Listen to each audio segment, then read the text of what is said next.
back to KP's Kingdom, cooking with KP, and today I'm going to show you how to make these really nice Italian styled pork pinwheels. Very interesting recipe this, and incredibly easy. Right, first thing I've gone and bought some Italian sausages just from my local butcher. You can even buy them from the supermarket. Just going to cut these into singles, run the knife straight down like I'm doing there, and that way we can just take that skin straight off, and all we really want is that pre-seasoned Italian style pork. Right, very simple. So just peel those off into a bowl, keep going with the rest of them. And the reason I do this is someone's already done the hard work for you in figuring out the flavour. Right, they're going to taste absolutely great and have a good amount of fat in them as well. We're going to add a few more flavours to that. First thing, some mixed Italian herbs. This one's got a little bit of a tomato flake and a bit of a chili flake in there. It's going to give us a little bit more flavour. Just give that a quick stir like that. We're not going to need to add any salt. If you want to add a little bit more pepper, you can. I'll leave that up to you. Some Italian sausages are quite peppery. This is actually a pork and fennel. I'm going to give it a splash. Yes, let's get this pork drunk with a little bit of Grand Marnier.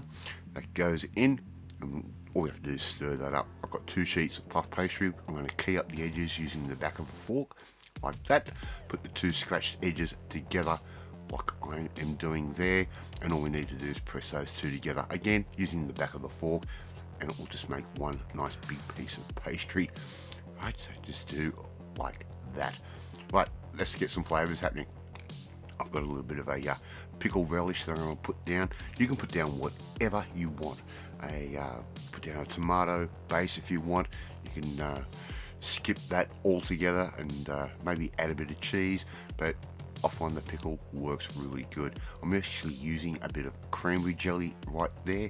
That can go straight in, and the sweet and the pickles actually work really nice together. Great flavour.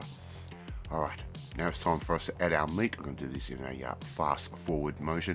All we need to do, lay our meat down.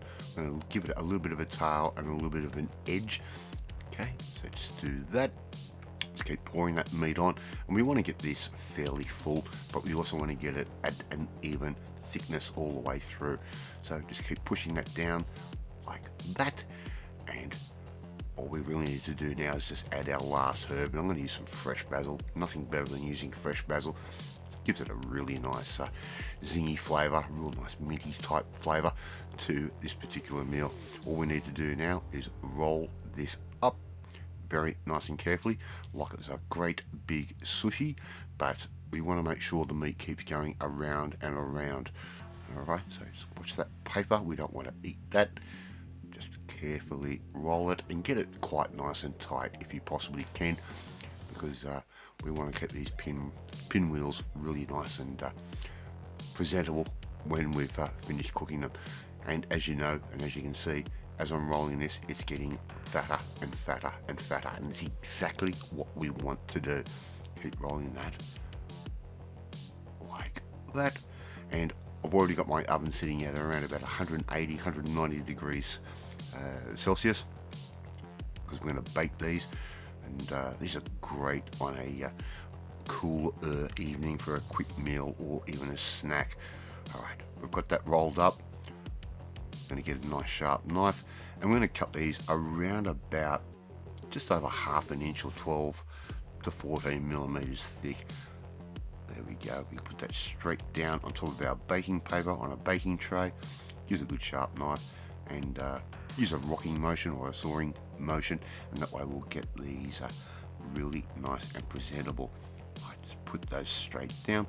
Fast forward once again.